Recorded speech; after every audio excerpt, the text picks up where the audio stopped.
کے سامنے اعمال شب عاشور اور اعمال روز عاشور آپ کی خدمت میں عرض کرتے ہیں۔ سب سے پہلے اعمال شب عاشور، جس میں رونے کے ساتھ ساتھ گریہ کے ساتھ ساتھ کچھ چیزیں روایتوں میں وارد ہوئی ہیں۔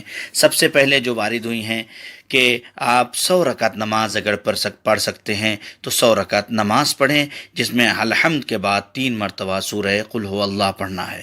اس کے بعد دوسری روایت میں ہے کہ اگر 100 رکعت نہیں پڑھ سکتے تو آپ 4 رکعت نماز پڑھیے، جس میں سورہ الحمد کے بعد 50 مرتبہ سورہ توحید ہر رکعت میں پڑھیں۔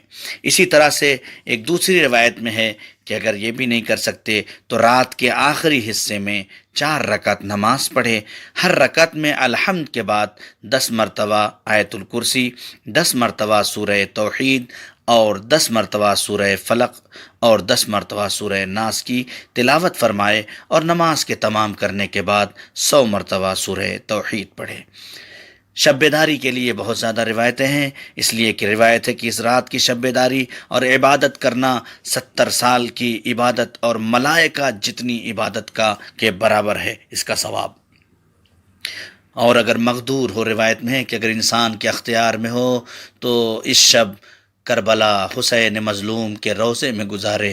دعا کرتے ہیں پروردگار ہم سب کو توفیق دے کہ ہم کم سے کم ایک شب عاشور حسین مظلوم کے روضہ اقدس میں جا کر گزار سکیں۔ یہ اعمال شب عاشور ہے۔ اس کے بعد اعمال روز عاشور، جہاں حسین مظلوم غریب سیدہ چکیاں پیس کے جسے پالا گیا ہو، وہ بھوکا اور پیاسا ہے، اس کی مظلومیت پہ رونے کے ساتھ ساتھ صبح سے عصر تک فاقہ رکھیں بغیر روزے کی نیت کے، پورا دن حزل و ملال میں گزاریں، ایسا لگے آپ کی صورت سے کہ جیسے آپ کا کوئی اپنا اٹھ گیا ہو۔ اسی طرح سے گریبان چاک کریں، سیاہ لباس پہنیں، آستین کو الٹ دیں۔ اسی طرح سے 1000 مرتبہ آج کے دن جو ہے عاشور، روز عاشور جو ہے، لعنت بھیجیں آپ، اللہم لعن قتلۃ الحسین علیہ السلام و اصحابہ، یا اللہم لعن قتلۃ الحسین و اصحابہ علیہم السلام، یہ پڑھیں آپ۔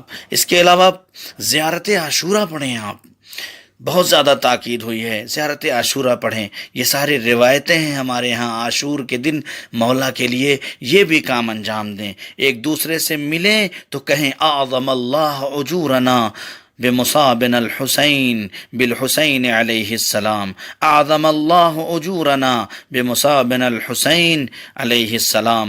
اعمال عاشورہ انجام دیں۔ اسی طرح سے 4 رکعت نماز پڑھیں، جو 2 رکعت کر کے نماز آپ کو پڑھنی ہے۔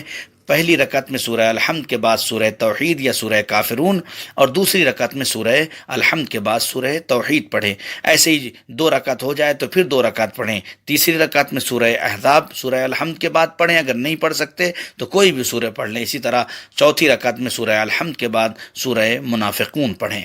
اگر نہیں پڑھ سکتا انسان تو کوئی بھی سورہ اس کی جگہ پہ پڑھ سکتا ہے۔ نماز کے بعد دعا کریں، نماز کے بعد کربلا والوں کی طرف رخ کریں، اور رخ کرنے کے بعد کربلا والوں کی مظلومیت کو یاد کریں، ان کے مصائب کو یاد کریں، ان کا خیال اپنے دل میں لائیں اور اپنی آنکھوں سے گریہ جاری کریں اور آنسو بہائیں، اور اپنے وقت کے امام کو کربلا والوں کا پرسہ دیں، اور صلوات زیادہ سے زیادہ پڑھیں، اور ان کے قاتلوں پر لعنت کریں، کہیں اللہم لعن قتلۃ الحسین و اصحابہ۔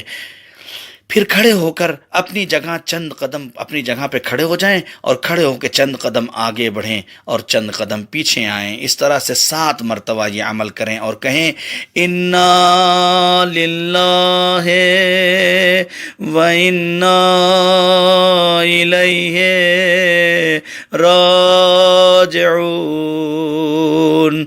رضا بقضائہ و تسلیما لامرہ۔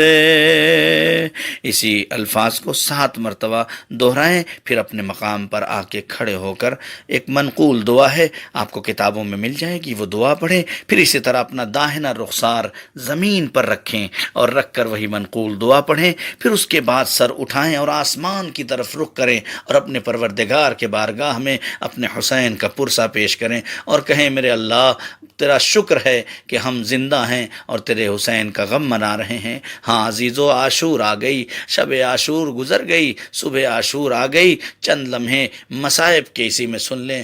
حسین غریب ہو گیا، سیدہ کا لال تنہا ہو گیا، زینب کا ماجایا اکیلا ہو گیا، عباس کے بازو قلم ہو گئے، علی اکبر کے سینے میں برچھی لگائی گئی، قاسم کا لاشا گھوڑوں سے پامال کر دیا گیا، اونو محمد کے سل قلم کر دیے گئے، 6 مہینے کے گلے پہ 3 پھال کا تیر لگا دیا گیا، سیدہ کا باغ اجڑ گیا، حسین کے گلو نازنین پہ شمر کا کند خنجر چلایا گیا۔ اے بی بی سیدہ، ارے عباس کا پرسہ قبول کریے، حسین کا پرسہ قبول کیجئے۔ سیعلم الذین ظلموا ای منقلب ینقلبون، انا للہ و انا الیہ راجعون۔